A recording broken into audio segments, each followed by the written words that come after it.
اگلے لفظ کی طرف ہم بڑھتے ہیں جی، سورہ الحجرات آیت نمبر 12 میں لا یغتب،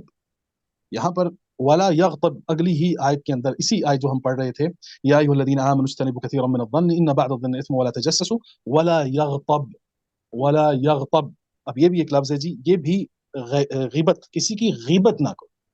کسی کی غیبت نہ کرو۔ دیکھیے جی، میں نے پست ترین شخصیات میں ایک چیز دیکھی ہے کہ وہ ہمیشہ کسی بھی مکالمے کے بعد بالمقابل بیٹھی شخصیت، چاہے وہ خاتون ہو یا مرد، ان کے اٹھ جانے کے بعد اگر ان کو ڈسکس کر رہے ہیں تو یقیناً یہ شر کی طرف جائے گی بات۔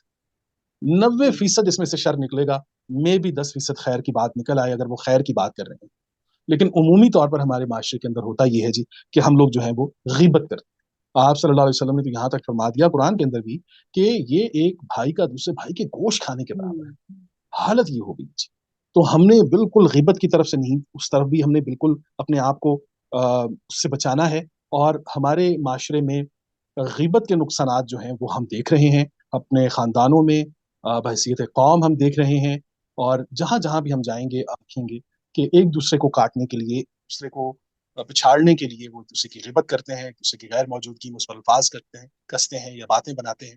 تو ایک رجال کے اندر یہ کوالٹی کبھی، یہ بات کبھی نہیں آ سکتی۔